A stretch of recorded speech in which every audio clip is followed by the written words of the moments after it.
My friends, let us begin by considering something very simple, yet something that has eluded the spiritual seeker for generations.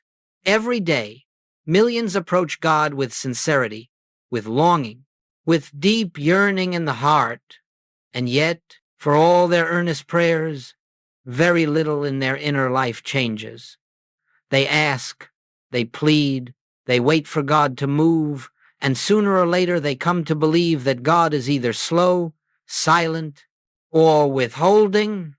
But I tell you now, that is not the truth. The difficulty is never in God. The difficulty is always in our concept of prayer. From childhood, we have been trained to think of prayer as an attempt to reach a distant being, a God somewhere outside ourselves who must be persuaded, convinced, or impressed. And so the seeker grows up believing that the right words, the right posture, the right intensity of pleading will somehow cause God to act. But if God is infinite love, if God is all-knowing, all-present, and all-providing, what is there for God to withhold? What is there for God to delay? What more can infinite fullness offer than its own infinite nature? No, the trouble is not in God's willingness. The trouble is in our understanding. We have approached prayer as though we lack something that God possesses.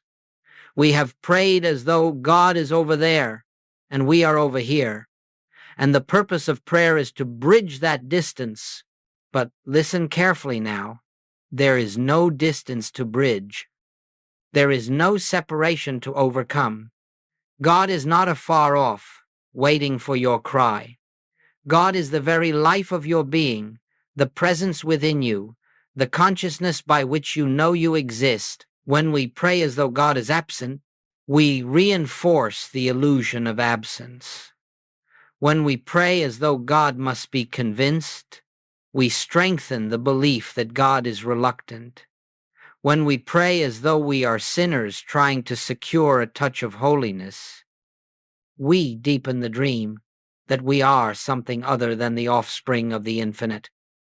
And so, before we move one step further, let us establish the foundation upon which all true prayer rests. Prayer is not an attempt to change God's mind about you. Prayer is the awakening that changes your mind about God, about yourself, and about the nature of reality. Prayer is not a cry sent outward. Prayer is a recognition arising inward. Prayer is not a request. Prayer is awareness. As we move deeper into this teaching, it will become clear to you why most of the prayers you have offered in your lifetime have brought so little lasting transformation. Not because you were unworthy, not because God was silent, but because you were addressing a God imagined outside your own being, and that God does not exist.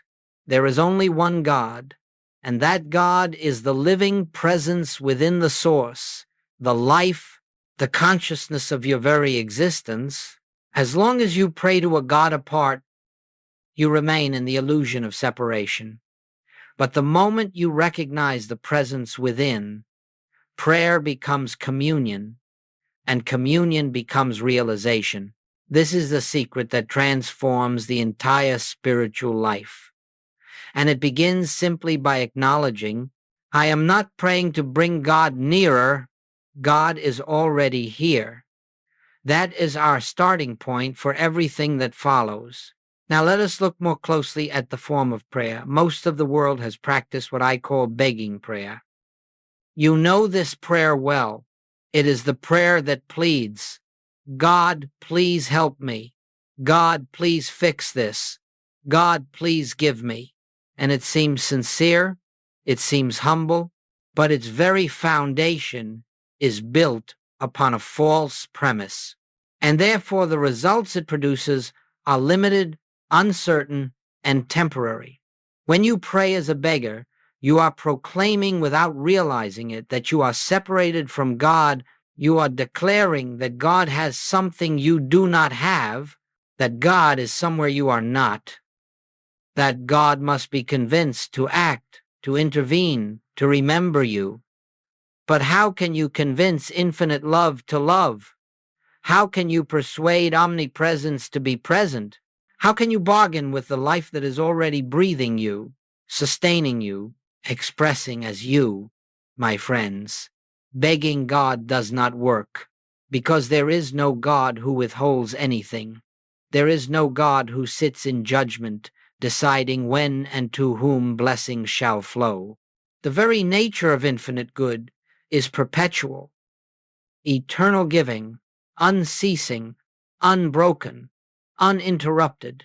The sun does not withhold its light and then release it when someone pleads long enough, and God, who is the very source of all light and life, withholds nothing. But listen carefully now. When you approach God as though you are outside the circle of divine fullness, you experience life as though you are outside that fullness. The prayer itself becomes the barrier, not because God rejects it, but because the prayer springs from a consciousness of lack, and consciousness is the law of experience. When you pray from fear, you continue to dwell in fear. When you pray from guilt, you remain imprisoned in guilt. When you pray from unworthiness, you reinforce unworthiness. When you pray for something, you affirm that you do not have it. And when you affirm that you do not have it, you continue not to have it. Let us be very clear. It is not that begging angers God. God is not offended. God is not moved either closer or farther by your words. But the act of begging keeps the mind fixed in a state of separation. And as long as the mind dwells in separation, it cannot perceive the presence that is already within.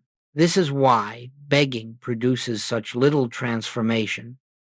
It is not that God ignores it, but that the prayer itself is built upon a premise that is untrue.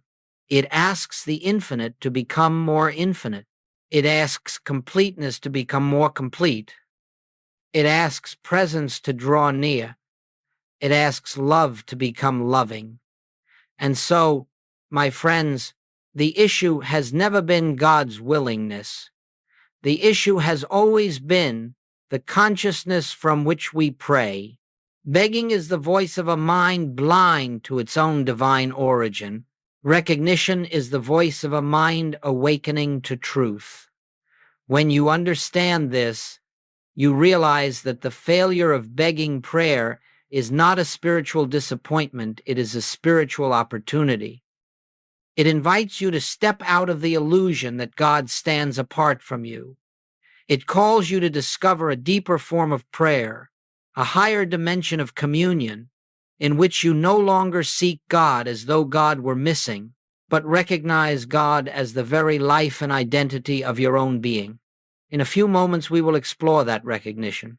But first, allow yourself to gently release the last thread of belief that you must persuade God to notice you. God has never been unaware of you. God has never been absent from you. God has never held anything back from the expression that you are. The moment you understand this, you stand at the threshold of a new kind of prayer. Let us now enter the heart of this teaching, for the whole spiritual path turns upon this one realization. When the seeker grows weary of begging, when pleading no longer satisfies, when the soul becomes tired of trying to wrest something from God, there arises a quiet question within: if God truly is all, why must I strive so hard to find what is already everywhere? And in that moment, the door opens to a new dimension of prayer, what I call recognition. Recognition is the highest form of prayer because it does not attempt to draw God to you. It acknowledges that God is already here. It does not attempt to awaken God, it awakens you. It does not attempt to move the infinite. It allows the infinite to reveal itself where it already is. In recognition, prayer is no longer directed outward, It is not aimed toward the heavens. It is not projected toward a distant throne. Recognition is the inward turning that discovers the presence at the center of one's own being. It is the still, restful awareness that says, not as affirmation, not as hope, but as spiritual fact. God is here. God is the life I am. God is the consciousness by which I know this moment. I am not seeking God. I am recognizing God. Do you see the profound shift? Begging assumes absence. Recognition assumes presence. Begging springs from fear. Recognition springs from truth. Begging imagines separation. Recognition reveals oneness. This is why I have often said prayer is not something you do. Prayer is something you awaken to. When you enter into recognition, you are not constructing a prayer. You are not forming thoughts and presenting them to God. You are not trying to bend the divine will in your favor. Rather, you are allowing the false sense of separation to dissolve so that the presence may shine through you unobstructed. Let me assure you, this is not positive thinking. It is not mental suggestion. It is not a technique designed to achieve results. Recognition is the simple and sacred acknowledgement of what eternally is. Truth does not need your persuasion. Truth requires only your awareness. When you turn inward, not to your emotions, not to your intellect, but to the silent core of your being, you discover a profound stillness. And in that stillness, something becomes evident that words cannot adequately express. You and God are not two. There is no you here and God there. There is only the one life appearing as your life, the one mind appearing as your awareness, the one presence manifesting as your very existence. Recognition is the unveiling of this reality. In this state of inner knowing, you do not ask for supply. You recognize that the infinite is the source of all supply, and therefore lack cannot define you. You do not ask for healing. You recognize that divine wholeness is the truth of your being, and therefore disease cannot alter your identity. You do not ask for God to guide you.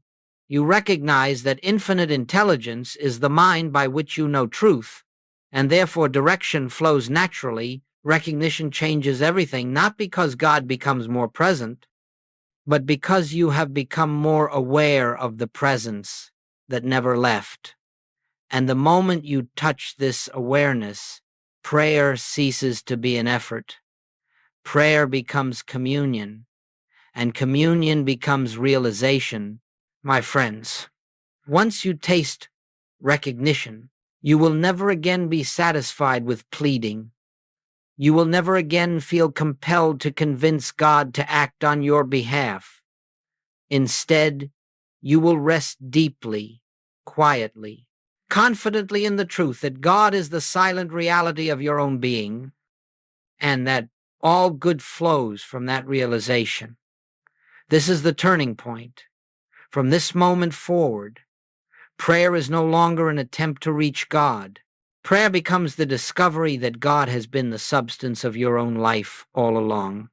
As we proceed now, let us turn our attention to the very center of spiritual realization, the true nature of God. For until we understand what God is, we cannot understand prayer. And until we understand prayer, we cannot understand ourselves. All spiritual confusion rests upon misconceptions of God, and so we must clear away these illusions with quiet, gentle clarity. For centuries, humanity has imagined God in its own image, a larger, more powerful version of a human being.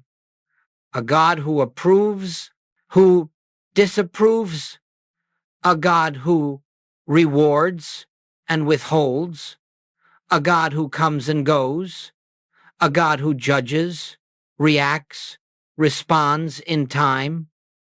But, my friends, such a God does not exist, that is, a God formed in the mind of man, and therefore bound by the limitations of the mind that conceived it.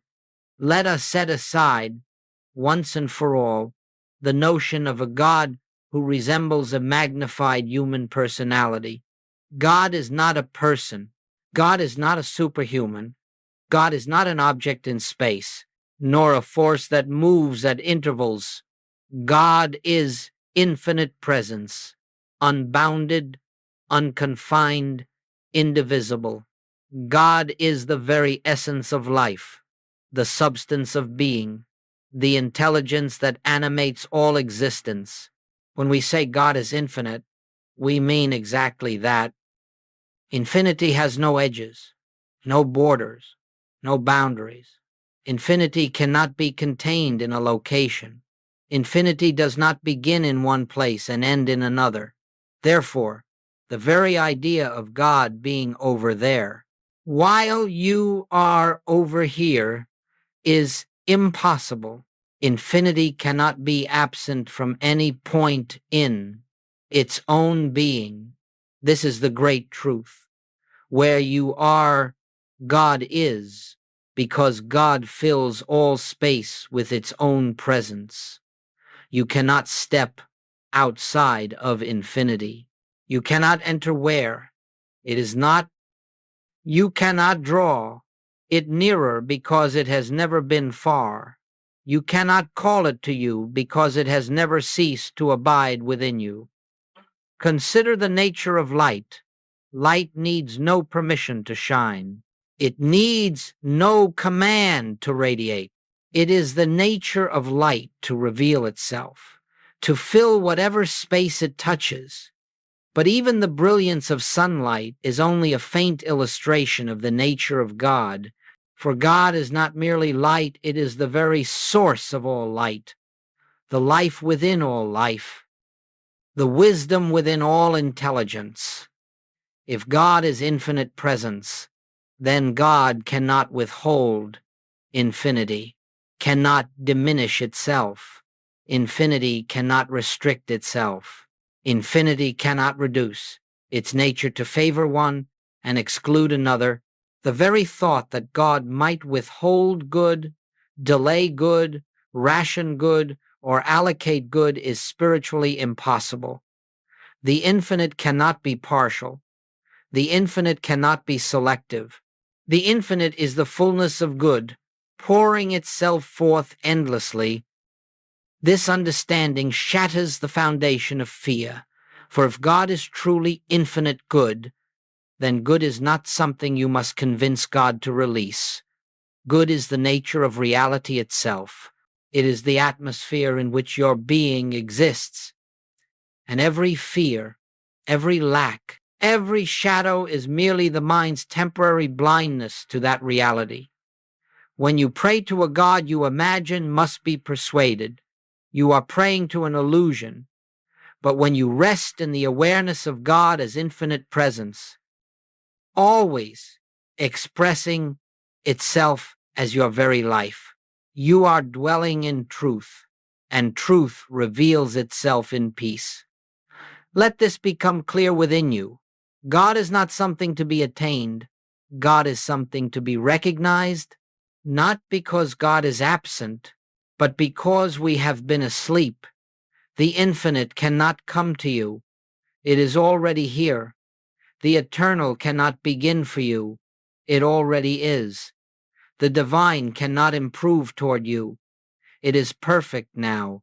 When you understand the true nature of God, begging becomes impossible. What remains is recognition, silent, restful, profound.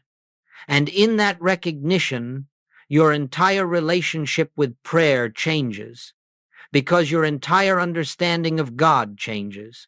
And now, having seen what God is, we must turn to the next great revelation, the true nature of you.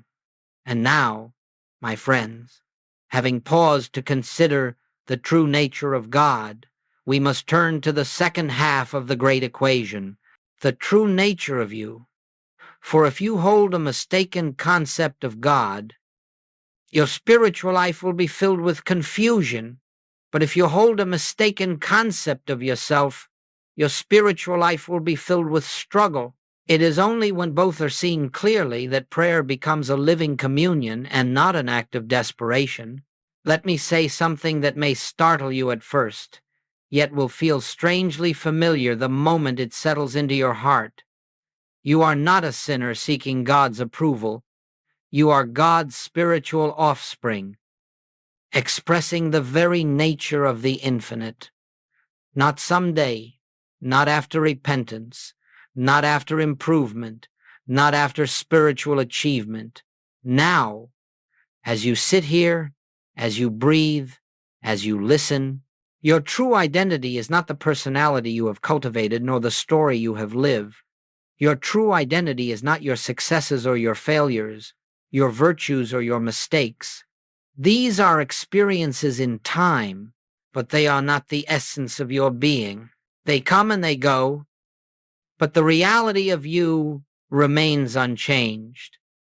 The real you, the spiritual you, is the expression of God's own being, individualized as your life, not separate from the source, but one with it, not created from God, as though fashioned from divine material, but existing in God, inseparable, indivisible, eternal. I tell you this, nothing you have ever done has altered your spiritual identity, because identity is not shaped by human experience. It is established by God and maintained by God. You may have walked through guilt, but guilt has not touched the truth of you. You may have suffered, but suffering has not scarred the essence of you. You may have erred, but error has not stained the reality of you. You may have believed yourself unworthy, but belief does not alter divine fact. And here is the great paradox. The more you identify with the human sense of self, weak, flawed, fearful, the more you pray from that identity, and the more you pray from that identity, the more you reinforce its illusion. A beggar prays like a beggar. A guilty mind prays like a guilty mind. A fearful heart prays like a fearful heart. And each of these prayers strengthens the very condition it seeks to escape. But the moment you recognize who you truly are, prayer is transformed. When you know yourself as God's child, not symbolically, not poetically, but factually, your entire approach to prayer changes. You no longer beg for good. You recognize good as the nature of your being. You no longer plead for God's presence. You realize that presence is the life functioning as you.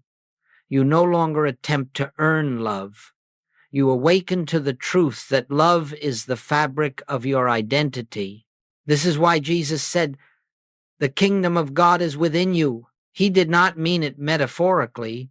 He meant that the fullness of God, the essence of God, the life of God is already implanted within your consciousness, not to be gained, but to be realized, not to be achieved, but to be uncovered.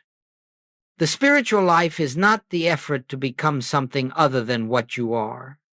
The spiritual life is the awakening to the fact that you cannot be anything other than what God created you to be. Recognition prayer rests upon this truth. God is the infinite presence. You are the expression of that presence. Therefore, prayer is not a bridge between two separated beings. Prayer is the awareness of oneness. Think for a moment what this means. It means that prayer is not your attempt to rise to God. Prayer is the moment you remember that you never left. And with this remembrance, with this quiet, inner recognition, something profound begins to shift within you. You cease praying from fear. You cease praying from guilt. You cease praying from lack. You pray from identity, from truth, from the awareness that the life which is God is the same life that breathes as you. To understand God is to understand yourself. To understand yourself is to understand prayer. And when these three are seen as one, prayer becomes effortless, natural, transformative.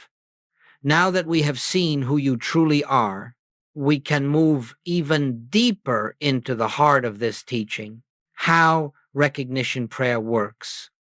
Now that we have glimpsed both the nature of God and the nature of your being, let us turn to the practical heart of the matter. How does one actually pray through recognition? How is this lived? How is this entered? For it is one thing to understand truth intellectually. It is another to allow that truth to become the atmosphere of your daily consciousness. Recognition prayer is unlike every form of prayer you have known. It is not spoken. It is not composed. It is not crafted. It is not an arrangement of words designed to evoke divine response. Recognition prayer is the silent unveiling of what is. It is the sacred practice of turning from the illusion of separation to the awareness of oneness. And though it is simple, it requires sincerity, it requires willingness, it requires the humility to stop reaching outward and begin resting inward. Let me describe the process as clearly as possible, not as a technique, but as a way of being. First, become still. Do not approach this with strain or effort. You are not trying to enter a spiritual state.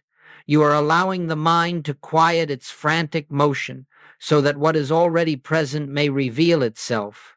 Sit or stand, it matters not. What matters is the willingness to be still. Second, release the desire to get something from God. This is the great turning point. As long as you enter prayer seeking a result, healing, supply, guidance, you are approaching God as a means to an end. But God is not a means. God is the end. God is the fullness. God is the very substance of your being. When you drop all desire to get, prayer becomes pure. Third, recognize that God is here, not as a thought, not as an emotion, not as a sensation, but as a living presence, the presence that fills the room, the presence that fills your awareness, the presence that cannot be absent because it is infinite. Simply acknowledge this, not as a mantra, but as truth. Fourth, recognize that this presence is your very identity. This is the highest recognition. God is not merely near you. God is the life that you are living. God is the consciousness by which you think, the breath by which you breathe, the awareness by which you know this moment. You are not trying to connect with God. You are realizing that connection is the eternal fact of your being. Fifth, rest in silent awareness. No words, no requests, no mental activity designed to achieve anything. You are not thinking about God. You are not imagining God. You are simply being. And in that beingness, the presence reveals itself. This is communion. This is prayer. This is the moment when illusion fades and truth dawns. In this inner silence, things happen that no mind can plan. Fears dissolve without effort. Clarity appears without reasoning. Peace flows without pursuit. Why? Because in the silence, you have ceased interfering with the action of the infinite. You have stopped attempting to live life by your own strength and have allowed God to live its life as you. Recognition prayer is not a doing, it is an allowing. It is not an attempt to create truth. It is the invitation for truth to reveal itself. It is not a method for producing spiritual results. It is the awareness that spiritual reality is already complete. You do not pray to change conditions. You pray to see through them. You do not pray to bring God into the situation. You pray to recognize that God is the only presence within the situation. You do not pray to invite God to act. You pray to become aware of the divine activity already at work. And as this recognition deepens, something profound begins to happen.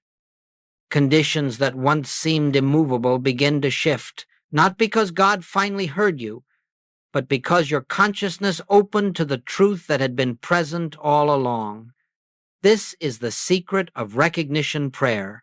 It is the prayer of realization, not request.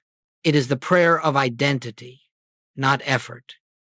It is the prayer of communion, not communication. And now that you understand the process itself, it is time to witness how this inner shift transforms real lives. For truth, once recognized, demonstrates itself. Now let us turn to something very important, how recognition manifests in actual human lives. For spiritual truth, when realized, always expresses itself. It cannot remain hidden.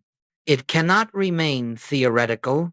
When the consciousness shifts, the outer life reflects that shift, as naturally as light dispels darkness. But the change does not begin with conditions. It begins in the invisible sanctuary of the heart. Let me share with you some illustrations, not as miracles, not as supernatural events, but as demonstrations of what happens when an individual ceases to pray as a beggar and begins to pray as one awakening to truth. There was a woman who lived many years in the heavy shadow of guilt.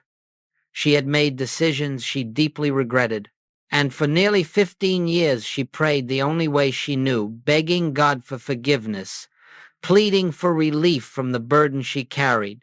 And although she prayed with sincerity, her heart remained troubled, her body weakened, and her life seemed locked in a cycle of sorrow. One day, she encountered this teaching of recognition. She heard the words, "Can God's child ever cease to be God's child?" And something in her stopped. She had been praying as a sinner seeking mercy. She had never once prayed as the expression of God's own life. And as she sat with this, a realization quietly dawned. Her mistakes belonged to the human story, but her identity did not. Her spiritual identity had never been touched by her past. In that recognition, something dissolved within her. The guilt did not disappear instantly, but its power was broken. Her prayers changed. She no longer begged for forgiveness. She rested in the truth that divine love had never left her. Over the next months, her health improved, opportunities opened, and the heaviness that once consumed her gradually lifted. The outer shifts were not the cause, they were the evidence of an inner awakening. Then there was a man who had spent years in constant fear. Fear of failing God, fear of disappointing others, fear of never measuring up. His prayers were full of anxiety. Every morning he asked God to make him better, holier, worthier, and still he struggled. His health suffered, his relationships strained. He believed he lacked spiritual discipline. But the truth was simpler. He was praying from a false identity. When he learned that prayer was not an appeal to God, but an inner recognition of unity with God, he felt at first as though he were deceiving himself. How could he claim to be God's expression when he felt so inadequate? But the teaching was clear. You are not creating truth. You are acknowledging what already is. So each day he practiced a few minutes of quiet recognition. No words, no requests, no effort, just the gentle awareness. God is here. God is my life. I am living by the life of God. Within weeks, the fear began to loosen. His sleep returned. His mind became calm. His body responded. and he discovered something wonderful as he stopped judging himself. He stopped projecting judgment onto others. His relationships softened, healed, and opened, not because he tried to change them, but because consciousness changed. Another person, a mother caring for her children, overwhelmed by financial strain, approached prayer as a battleground. She prayed for solutions, for resources, for relief. Yet the more she prayed, the more fearful she became. When she encountered recognition, she heard something that felt impossible but somehow true. Infinite supply is the very nature of the presence within you. She had been seeking supply outside, but supply cannot be found in the outer world. It can only appear outwardly after it is recognized inwardly. And so, instead of praying for money, she began to rest each morning in the awareness that the infinite is the source of all good, and that this infinite is the life expressing as her and for her. She did not deny the bills. She simply refused to let appearances define consciousness. Gradually, her fear quieted, her thinking cleared, and she began seeing possibilities she had never considered. In time, her situation shifted: new work, unexpected openings, stability. But the true miracle was her inner transformation. She no longer lived as one abandoned by God, but as one upheld by the presence. My friends, these stories all point to one truth: consciousness creates experience. When consciousness is filled with fear, fear appears. When consciousness awakens to truth, truth unfolds. Recognition does not manipulate circumstances. It reveals the divine harmony already present beneath them. It does not bring God into the human situation. It awakens us to the God who is the only presence within the situation. And so I tell you, your life does not transform because God suddenly acts on your behalf. Your life transforms because you cease blocking the flow of divine good with the belief that you are separate from it. This is the power of recognition prayer. This is the quiet revolution that unfolds when we remember who we are and who God is. And now, let us bring this into daily living, into the simple moments where the presence can reveal itself most clearly. Up to this point, we have spoken of recognition as though it was something entered during moments of quiet, but now we must take the next step, for spiritual realization is not meant to be confined to meditation. It must flow into the very fabric of daily living. It must move with you into the marketplace, into your home, into your work, into every encounter and circumstance. For the presence is not limited to holy moments.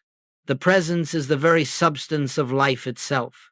The question arises: how do I live from recognition when the demands of the day press upon me? How do I remain aware of truth when fear, conflict, or uncertainty arise? The answer is simple, though not always easy. You return again and again to the inner awareness that God is the only presence, the only power, the only life functioning in this moment. You do not wait for ideal conditions. You do not wait for silence or solitude. You do not wait until fear has passed or obstacles have vanished. You bring recognition into the midst of your circumstances, and in that bringing, the circumstances lose their power over you. Let us consider a practical example. Suppose you wake in the morning and a sense of anxiety is already present. The human mind immediately tries to resolve it, to analyze it, to fix it, but the spiritual consciousness does something entirely different. It pauses. It breathes. It remembers. God is here. God is the presence of my very being. Nothing can separate me from the infinite that lives me. You need not force calm. You need not suppress emotion. You simply return to truth, even for a few seconds. And what you will discover is that those few seconds have more healing power than an hour of anxious thinking. Or perhaps during the day you face a difficult conversation or a conflict that seems unmovable. The instinct is to react, to defend, to control, to resist. But in recognition, you pause before responding. Even a single breath of awareness is enough. You acknowledge silently, there is only one presence here, expressing itself as all. And from that awareness, you speak not as a frightened human attempting to navigate conflict, but as one centered in divine clarity. The words that arise from this center carry peace, not tension. They carry wisdom, not impulse. They carry love, not fear. You will find that many situations that once seemed complicated dissolve of their own accord when you no longer approach them from the human sense of separation. It is the presence that handles the details. It is the presence that guides the next step. It is the presence that harmonizes what you once struggled to manage alone. Consider also the moments when fear of lack arises, financial pressure, uncertainty about the future, doubt about your security.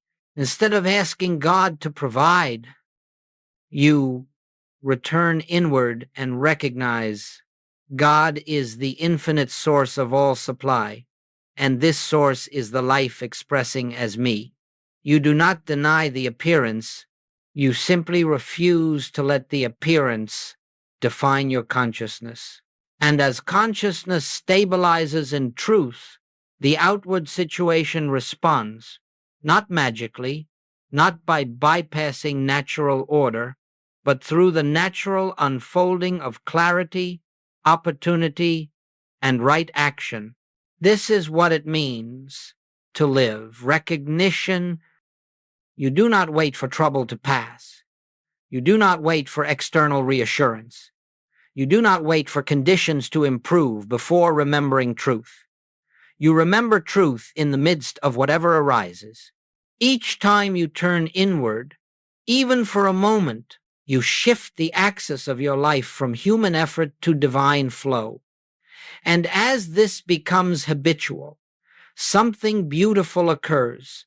You begin to discover that recognition is not something you occasionally practice. It becomes the very atmosphere of your being. It becomes a background awareness that supports every activity, every decision, every interaction. You walk through the day not as one struggling to reach God, but as one resting in the presence that is living you. You respond to life from peace rather than from panic, from wisdom rather than from worry, from truth rather than from fear. And in this way, daily life itself becomes the field of spiritual realization. The world does not change first. You change first. And as your consciousness changes, the world takes on a different appearance, not because it alters, but because you now behold it through the lens of truth. This is the secret of daily spiritual living, the willingness to return again and again to the silent awareness that God is here, God is now, God is the life you are. In that returning, everything becomes simpler, everything becomes clearer, everything becomes peace. And now, having brought this teaching into the living of each day, we are ready for the final movement of this journey, the closing recognition that draws all things together. And now, my friends, we come to the gentle close of this unfolding. Not the end of the journey, but the beginning of a new way of walking it. We have seen the illusion behind begging prayers. We have seen the futility of reaching for a God imagined outside ourselves. We have seen the error of approaching infinite presence as though it were distant, reluctant, or withholding. And in their place, we have uncovered the quiet, sacred truth of recognition. Prayer as awakening, prayer as communion, prayer as the natural realization of oneness. As we conclude, let us gather these truths into a single, clear understanding. Prayer is not your effort to bring God to you. Prayer is the awareness that God has never left. Every time you pause, even for a moment, and acknowledge the presence within, the illusion of separation loosens. Every time you rest in the silent assurance that God is the life you are living, fear dissolves. Every time you withdraw your energy from pleading and turn inward to recognition, harmony begins to flow. You do not make it flow. Divine harmony is ever flowing. You simply stop obstructing it with mistaken identity. Understand this deeply. You do not need to persuade God. You do not need to prove yourself worthy. You do not need enough faith, enough holiness, enough discipline to earn God's attention. You already live in the fullness of God's attention. You already dwell in the embrace of infinite love. You already move within the life that is God itself. Your work now is not to strive, but to remember, not to achieve, but to awaken, not to become, but to recognize. You will forget at times, every seeker does. You will fall back into old habits of fear or pleading. You will feel the pull of human conditioning, but do not condemn yourself when this happens. That, too, is only the echo of the old self. When you notice it, gently return to truth. Softly, without judgment, turn again to recognition. And if you must return 100 times a day, then return 100 times a day. Each return weakens the illusion. Each return strengthens the awareness of truth. Each return draws you deeper into the realization that the presence you seek is the presence you are. So as we part for now, carry this with you. You are God's spiritual offspring, complete, whole, and beloved. This is not a hope. This is not a promise. This is not a future attainment. This is the eternal fact of your being. May you walk in recognition. May you rest in the silent assurance of oneness. May you discover, moment by moment, the peace that requires no request, the supply that requires no pleading, the love that requires no permission. And may your prayer from this day forward be the prayer of realization. God is here.